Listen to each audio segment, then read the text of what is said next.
Quand la Pixel tablette a été annoncée, j'étais ultra hypé. Le concept me parlait à fond. On a une tablette qui est en même temps une enceinte, qui est en même temps un hub pour la domotique. Je trouve que c'est super logique. Plutôt que d'avoir ta tablette qui dort sous la table basse, sur le canapé, un peu n'importe où, eh bien non, tu as un endroit où tu la poses et tu as des fonctionnalités en plus, du son de meilleure qualité, etc. etc. J'ai passé une grosse semaine avec la Pixel tablette. On va voir si la hype a tenu ou si Google nous a refait une Stadia. Si vous étiez abonné à Stadia, bien sûr, on vous salue. On va commencer par le premier truc qui saute aux yeux. C'est une tablette qui fait un peu plastique. Voilà. C'est ce que tout le monde me dit à chaque fois qu'ils la prennent en main. On s'attendait peut-être à quelque chose d'un peu plus premium, voilà, sur les présentations de Google. Non, c'est pas trop ça. Maintenant, ce plastique est quand même qualitatif, c'est bien fait, c'est bien fini, j'ai pas grand chose à lui reprocher, bon, c'est du plastique quoi. Le deuxième truc qui saute aux yeux immédiatement, ce sont les bordures. J'ai beaucoup de gens qui, se croyant très malins, m'ont dit c'est quoi ces trottoirs? Qu'est-ce qu'on se marre? Alors, oui, il y a des bordures. Spoiler, il y a des bordures sur toutes les tablettes en réalité. Si vous prenez un iPad Air par exemple qui coûte plus cher encore que cette tablette, vous avez autant de bordures. Dites-moi si ça vous choque. Moi personnellement, c'est pas quelque chose qui m'a beaucoup hanté pendant que j'utilisais la tablette. Une fois qu'on l'utilise, en réalité, on oublie complètement qu'il y a des bordures. Et même, je trouve ça pratique d'avoir un endroit où poser ses gros doigts plutôt que sur le film qu'on est en train de regarder. Ce n'est pas un smartphone, on a une grande surface d'affichage et donc c'est plutôt pratique. Tant qu'on est d'ailleurs sur le sujet de porter cette tablette, je la trouve plutôt lourde. Voilà, je l'ai utilisé pas mal de fois, un peu comme ça en suspension. On fatigue quand même au bout d'un moment sur les bras. Elle pèse quand même presque 500 grammes et à la longue, ça finit par peser un peu. Bon, ça reste quand même dans les standards des tablettes aujourd'hui, mais voilà, on aurait pu croire qu'avec le plastique, on aurait gagné quelques grammes par-ci par-là et que ça aurait été très léger. C'est pas le cas. Un autre truc qui m'a choqué très rapidement, c'est le capteur d'empreinte. C'est rare qu'on le signale comme ça, mais là, il est légèrement en fait incliné vers l'arrière, un petit peu en pente. Et donc en fait quand on va appuyer dessus, on va avoir tendance à taper à côté. Alors j'imagine qu'on s'habitue à force. Moi pour l'instant je me suis pas habitué, je trouve pas ça très pratique, j'aurais préféré peut-être pourquoi pas des tranches plates. Vous allez peut-être me dire que je suis un fan de l'iPad, mais je trouve que c'est plus pratique. D'ailleurs quand on ramène la tablette sur son dock, faut bien viser hein, voilà, ouais c'est bon, on va avoir tendance à la décrocher du dock quand on appuie sur les boutons, voilà. Vous l'avez en direct avec Robin qui se marre derrière la caméra. Ou même pour la déverrouiller, on va aller appuyer là, et si on est un peu bourrin comme moi, hop, ça va légèrement la déconnecter pendant quelques secondes. Si vous êtes en train d'écouter de la musique, ça va repasser sur les haut-parleurs de la tablette, puis repasser sur les haut-parleurs du dock. Voilà, c'est pas forcément le truc le plus smooth du monde, je l'aurais peut-être placé ailleurs. C'est d'autant plus un problème qu'il est impossible de déverrouiller cette tablette avec Face Unlock. Il y a tout simplement pas Face Unlock d'installer de base sur la tablette. Alors peut-être que ça viendra avec une mise à jour, mais jusqu'ici Google, lorsqu'ils n'ont pas mis Face Unlock sur un appareil au lancement, eh bien ils ne l'ont jamais mis ensuite sur une mise à jour. Ça n'a jamais été le cas. On est un peu étonné parce que aujourd'hui tous les Pixels le proposent, donc pourquoi est-ce qu'il n'y a pas ça? Surtout que ça ferait totalement sens. Vous êtes chez vous, vous vous baladez, vous voulez utiliser votre tablette, boum, elle vous reconnaît, et puis c'est parti quoi. Déçu, choqué, déçu. Bon, vu qu'on en est à parler du dock, je suis vraiment très convaincu par contre par le dock. Il y a quelque chose d'absolument unique en fait, il n'y a aucun autre produit qui propose ça actuellement sur le marché. Cette tablette qu'on peut balader et d'un coup, hop, on est sur une station en fait un peu plus posée. Moi je l'ai utilisé par exemple au bureau le midi pour jouer sur le Game Pass. Et voilà, j'avais mes contrôles et tout, j'avais mon son plutôt agréable. Je me suis même amusé à brancher Discord pour discuter avec un pote. L'expérience dock, elle me semble très bonne. Au niveau du son, je trouve ça aussi très convaincant. C'est-à-dire qu'on a exactement ce qu'on attendait, on a une bonne patate. J'ai pu embêter tout l'open space avec le son. Regardez. Mes tout premiers smartphones, et c'était même mon premier smartphone sous Android, et c'était un sacré coup de cœur. Ça envoie de la patate, c'est juste ce qu'on attendait. Je trouve qu'on n'a pas besoin de plus de puissance, et on a des bonnes basses, on a un son qui est relativement chaleureux. Bref, j'ai vraiment rien à reprocher au niveau du son. Franchement, les aigus ne grésillent pas, c'est équilibré, ça fait exactement ce qu'on attendait. C'est-à-dire une petite expérience audiovisuelle un peu plus confort, et en même temps on n'est pas sur un énorme setup avec une télé, etc. Non, c'est juste une tablette qu'on a mis sur une petite enceinte et ça fonctionne.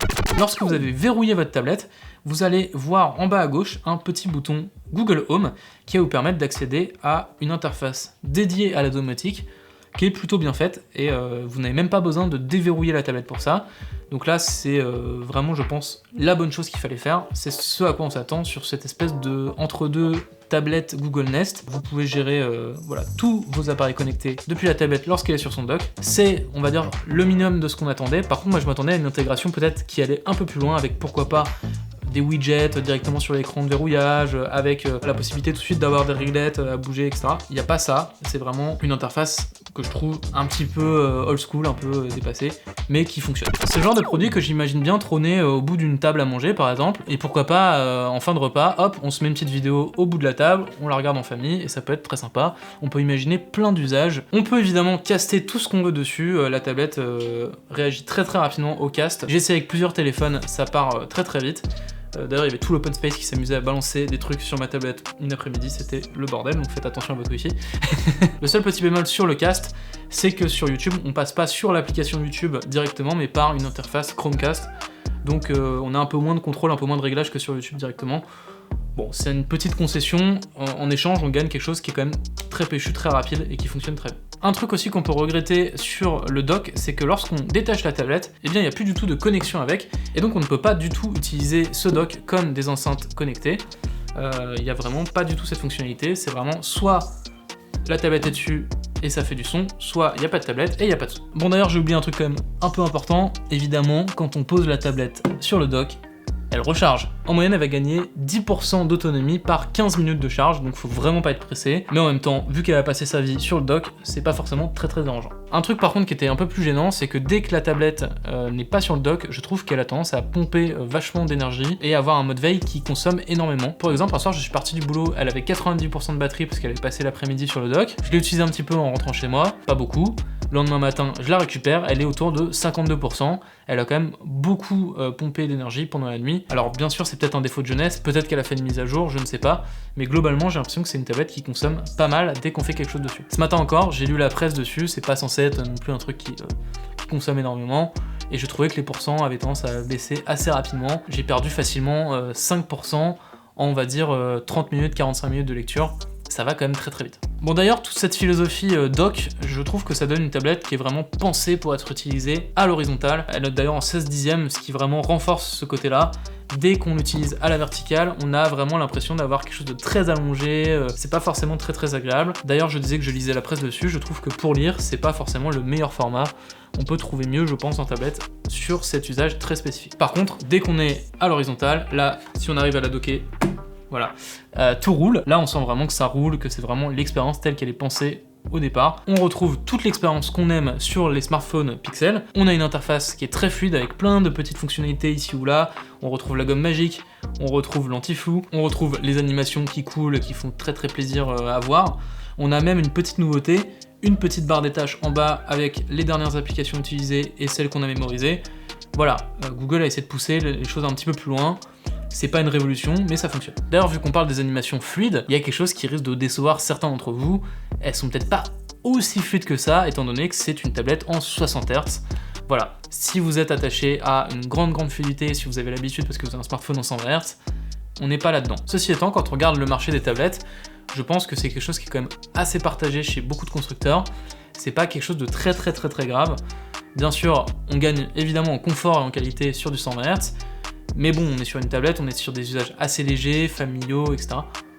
Bon, le 120 Hz, c'est pas une obligation. Ça manquera sûrement à certains d'entre vous, mais je pense que c'est pas non plus un truc qui va tuer ce produit. D'autant qu'en dehors de ce rafraîchissement en 60 Hz, on est vraiment sur un écran qui fait très bien le taf. Je trouve qu'il est très agréable, très chaleureux. Franchement, il lui manque pas grand chose, il fait vraiment ce qu'on lui demande. On a des belles couleurs, on a un taux de contraste qui est tout à fait correct. C'est un écran qui est très agréable à utiliser au quotidien. Malgré le fait qu'il soit LCD, il fait très bien l'illusion. Allez, un petit truc quand même qui m'a gêné 2-3 fois pendant mon utilisation. C'est un écran qui est quand même très sensible au reflet. Je suis pas sûr qu'en extérieur ça fasse le boulot. Voilà, c'est vraiment un écran d'intérieur. D'ailleurs, c'est une tablette qui, je pense, est vraiment destinée à pas beaucoup voyager. Avec son dock, après tout, c'est une tablette qui est destinée à être sédentaire. C'est pas forcément ce qu'il y a de plus grave, le fait que ce soit brillant, mais voilà. Si vous voulez acheter une tablette pour pouvoir la trimballer partout, l'utiliser en été sur la plage et tout ça, vous ne pourrez pas. Je pense qu'il y a vraiment trop de reflets. L'écran n'est pas assez lumineux. C'est un petit souci. J'ai le plaisir de vous annoncer qu'en 2023, on peut annoncer le retour des économiseurs d'écran. Voilà, pour tous les nostalgiques. Sur la Pixel Tablette, vous avez tout un choix de petits économiseurs d'écran.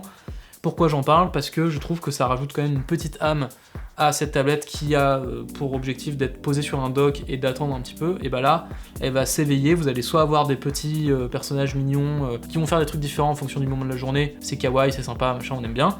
Ou alors Google Photos. Là, on se rapproche vraiment de l'usage d'un Nest classique. Vous allez choisir par exemple l'album de vos dernières vacances et ça va venir un peu animer la maison. C'est très sympa et c'est vraiment ce qu'on attendait sur cette Pixel tablette. Bon, qui fait des photos avec une tablette? Vraiment. Je prends une photo. Bougez pas, je prends une photo. Alors je sais que vous allez vous demander qui fait des photos avec les tablettes, mais on peut prendre des photos avec cette tablette et en plus c'est une Pixel, donc je voulais quand même voir si on retrouvait un peu la patte Google. Spoiler, non, pas du tout. Voilà, c'est un peu dégueu. Alors, allez, il y a un peu quand même ce traitement Google avec une recherche de quelque chose d'assez très contrasté avec ça, mais c'est pas super quali quoi. Ça manque vraiment de beaucoup de choses pour faire de la photo au niveau de ce que c'est faire Google chez les smartphones. N'attendez vraiment pas une révolution là-dessus. C'est pas extraordinaire, mais c'est pas non plus très grave, donc c'est une tablette quoi. Très rapidement sur les perfs, on a ici la puce Tensor G2, c'est-à-dire exactement la même que sur les Pixel 7 et 7 Pro, donc une puce relativement haut de gamme quand même, ce qui fait plaisir, ça permet de se dire que voilà, on fait quand même un investissement un peu de long terme, et je pense que sur une tablette c'est très important. En général quand on achète une tablette, c'est fait pour durer, c'est fait pour qu'elle aille au bout de sa vie, on va pas en changer tous les 2 jours, donc le fait qu'il y ait une bonne puce bien puissante qui tienne la route, ça fait plaisir, et franchement j'ai vu aucun ralentissement, aucun problème là-dessus, fonctionne très bien.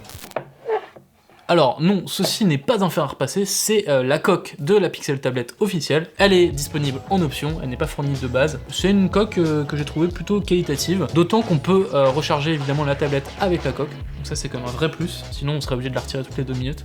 Ça ne marcherait pas très bien. Et en plus de ça, ce que vous voyez à l'arrière, ce petit truc ovale là, ça permet tout simplement de la soutenir lorsque vous la retirez du stand. C'est d'ailleurs beaucoup plus qualitatif je trouve que ce que fait Apple avec ses covers officiels. On n'est pas là à plier des trucs et à ce que ça tienne vite fait, non ça tient bien proprement, regardez, j'appuie dessus, ça ne bouge pas. Et en plus, cerise sur le gâteau, lorsqu'on ferme complètement la coque, regardez, on peut docker la tablette sans aucun problème.